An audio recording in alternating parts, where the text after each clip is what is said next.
What's up everybody, Taco Bandit here. Today I want to be giving you a full review of my 2016 TRD Off-Road Access Cab that's in quicksand. Now this truck is the access cab, so I have the clamshell doors instead of the full 4-door truck, and the longer 6-foot bed instead of a 5-foot bed.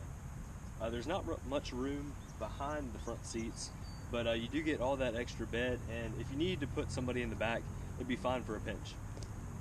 Now this is my personal truck. I've had it for a little over 2 weeks now, and I've been enjoying every second of it. But I'm not going to just tell you the positives. I want to tell you the pros and cons, and just give you an overall idea of what it's like to own a 2016 Tacoma. TRD off-road models are fitted with a metal skid plate, Bilstein shocks, Goodyear Wrangler all-terrain adventure tires with Kevlar reinforcement, and no front air dam, so your approach angles are much better in this truck. Like all 2016 Tacomas, this truck is equipped with a backup camera, easy lower tailgate function, and as with all TRD models, you have an in-bed power outlet and cubbies located on each side. Now looking at the Monroney, or the options list here, the base vehicle starts at $32,950 plus a $900 delivery, processing, and handling fee. Now my truck was a little bit more than that, as I mentioned, because I got the premium and technology package, which is another about $1,500. I decided to go with all-weather rubber floor mats, so that adds another $218. And I also got the V6 towing package, which comes with your hitch, your transmission cooler, your engine oil cooler, your power steering cooler, a larger alternator, and both a 4 and a 7-pin connector for your trailer. Now this screen here is the same with all TRD models, so it's a huge step up from the 2015 and the second generation Tacomas. So as you can see, I have my Pandora playing right now. Navigation is standard, and my quick contacts. Then by choosing apps and connecting your phone with the Intune Toyota app, you can pull up your Pandora, fuel guide, weather, and traffic alerts, along with many other apps that you may want. The new steering wheel in the 2016 Tacoma has a very meaty, sporty feel to it.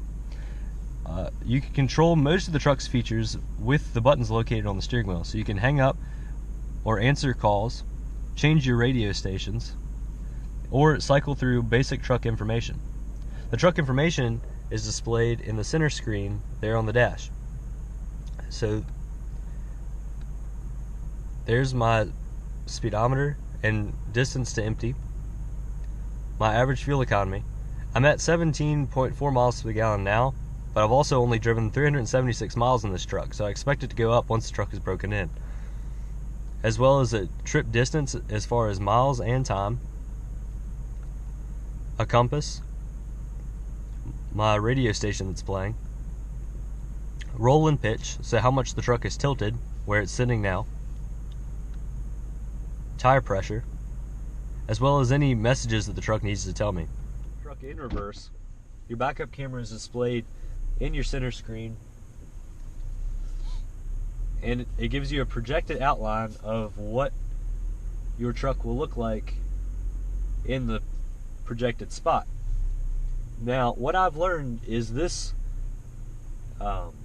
projected outline is larger than your actual truck, so your truck may or may not fill that whole spot, say with the bed. This is more the size of the truck with the mirrors.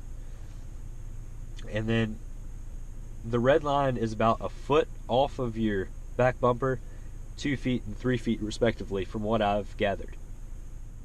The seats are completely redesigned, and they're very comfortable. The only thing that I don't really like is the angle of the headrest.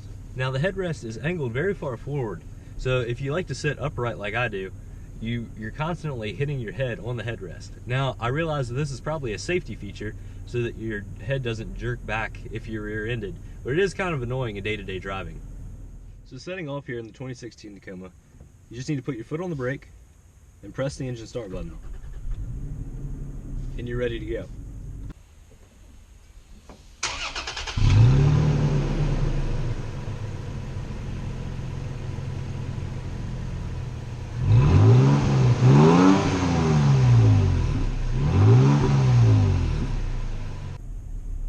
Now, for a mid-sized truck, this truck both rides and feels a lot bigger than it is. The dash comes up relatively high.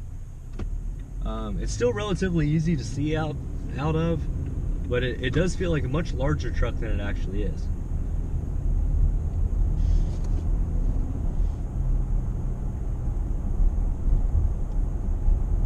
The power delivery in this truck is pretty good.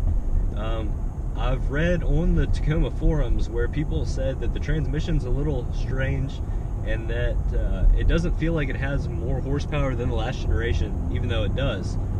Now, to me, I don't feel a whole lot of that. I think they're blaming a lot of the issue on the transmission, but when you elect to have an automatic transmission, you're forfeiting some of your control over the vehicle. So with modern transmissions being designed to, you know, get the best fuel economy that they can, I think that's just a feel of modern vehicles. Now, if you do bury the throttle pedal, you are going to get a pretty good surge of acceleration. So here's about half throttle, and it picks up nicely. You know, we just pulled from. The brakes also bite really hard when someone slams on the brakes in front of you, sending whatever you have in the bed crashing into the cabin. One thing I have noticed about this truck and the transmission, it is very eager to downshift. So while you may not have a lot of power in your 5th or 6th gear, if you get on the throttle or just coasting to a stop, it does shift down as you're slowing down, so that if you do need to hit the throttle, the speed pickup is very quick.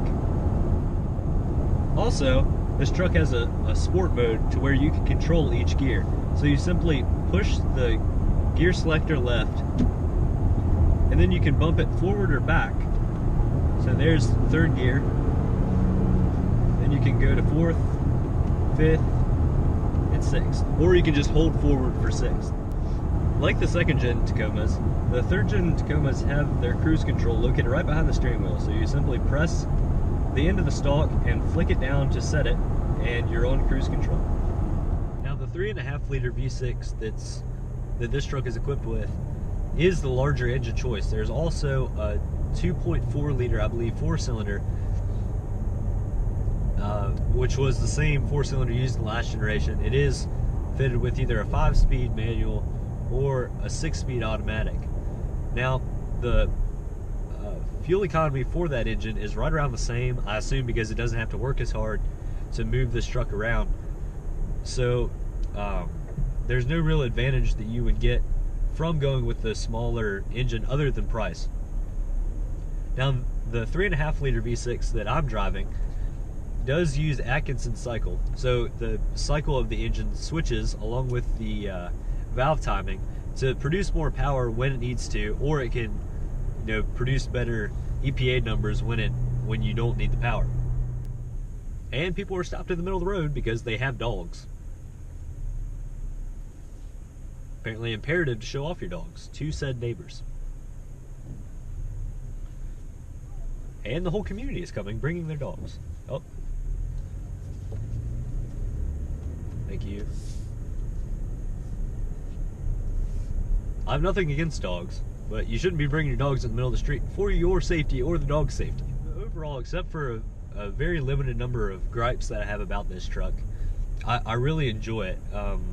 With the Tacoma being out, I believe, close to 8 months now, you are starting to see more of them. I still haven't seen another TRD access cab off-road like I have.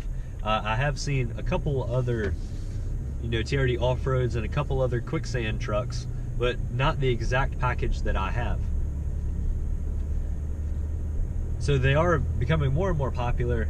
I am really enjoying my truck. I think I made a great purchase, and the truck should last me for a very long time, probably longer than I want to drive it. But, you know, there's nothing wrong with the vehicle sticking around too long. You know, the worst thing that happens is you keep it in the family, pass it on to your kids, and say, hey, look what I bought. This was the very first car that I bought, new from the dealership. I spec'd it out exactly the way I wanted it, and you keep it in the family. That's not a bad thing to do. I think it'd be really cool for my kids or grandkids or whatever to say, this is my granddad's truck, and it stayed in the family the whole time. So thank you all very much for joining me. Let me know what you think in the comments below, whether you like or dislike my review of it, whether you agree or not, and let me know if you have a new Tacoma or an old Tacoma of your own and you have any questions. I really love my truck. I'd be happy to help you with yours. And if you're considering this, I would definitely recommend this truck. Like I said, I think it's a great value. It's a great truck for the money, and it's a huge step up from the last generation. So thank you all again for joining me, and I'll catch you next time. Now on this little drive, I went 11.9 miles, so essentially 12 miles, and averaged 18.6 miles per gallon. So I was going, 50 to 60 miles per hour around some fairly large hills and driving around town. So 18.5 miles per gallon is not bad at all. And as you can see, I'm up to 390 miles there.